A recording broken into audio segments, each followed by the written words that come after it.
हरिओम.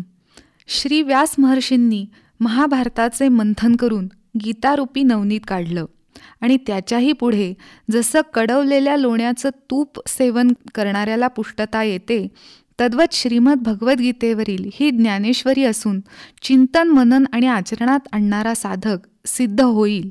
लौकिकामध्ये असूनही तो लौकिकात नसेल, सर्वसामान्याप्रमाणे दिसेल, पण आतून मात्र तो विरक्त असेल, कारण त्याला जीवनाचं रहस्य उलगडलेलं असेल. त्याचे हाती शाश्वत तत्व लागलेले असेल.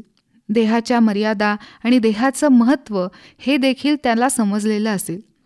ज्ञानेश्वरीच्या कृपाप्रसादाने साधक सिद्ध बनण्याच्या या प्रक्रियेत मायेच्या मर्यादा जाणतो. तसेच हा भवसागर दुस्तर संसार सिंधू कसा तरून जायचा हे त्याला उमगलेलं असतं. म्हणून तो सदा सर्वदा निर्भय, प्रसन्नचित्त आणि आनंदी असतो. त्यामुळं तो अंतर्बाह्य मृदू होतो. माहुली स्वतः याची साक्ष देताना म्हणतात, मग ज्ञानाग्नी संपर्के कडसिले विवेके पद आले परिपाके आमुदासी. ज्ञानेश्वरीच्या प्रत्येक अभ्यासकाला, चिंतन करणाऱ्या साधकाला हा ग्रंथ स्वतःचे विश्रांतीस्थान वाटावा, आपला वाटावा असा माऊलींचा संकल्प आहे. त्यामुळेच की काय, नामधारकालाही येथे रमावं वाटतं, तसं योग्यांना, सिद्धांना देखील ज्ञानेश्वरी आपलाच विषय वाटतो. तर कर्ममार्गी असणाऱ्यांना सुद्धा ज्ञानेश्वरी स्वतःची प्रेरणा वाटते. अशा सर्व मनोवृत्तींना प्रेरणा, मार्गदर्शन करण्याचं सामर्थ्य ज्ञानेश्वरीमध्ये आहे. गीतेमधील आदर्श बदलत्या काळाचा विचार करून आचरणात कसे आणावेत हेच माऊलींना जनता जनार्दनापुढे उघड करायचे आहे. भक्तियोग, ज्ञानयोग आणि कर्मयोग याची रहस्य माऊलींनी उदार अंतःकरणाने या ग्रंथात खुली केली आहेत. भक्ती हा अध्यात्माचा प्राण आहे. अंतःकरणात भक्तीचा उदय झाल्याशिवाय भगवंत भेट शक्य नाही.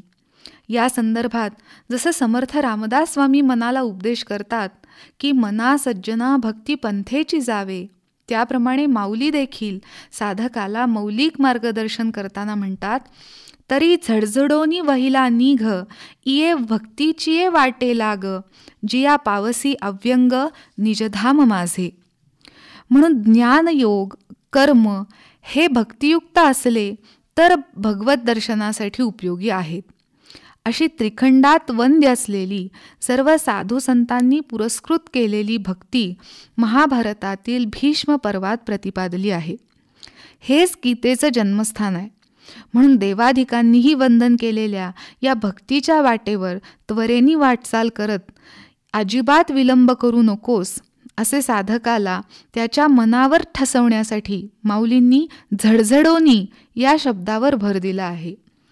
एकदा साधक भक्तिमार्गी झाला की त्यानं गीतेचा अभ्यास किंवा ज्ञानेश्वरीचा अभ्यास कसा करावा हे सांगताना माऊली म्हणतात, जैसे शारदीयेचे चंद्रकळे माझी अमृतकण कोवळे, ते वेचिती मन मवाळे चकोर तलगे.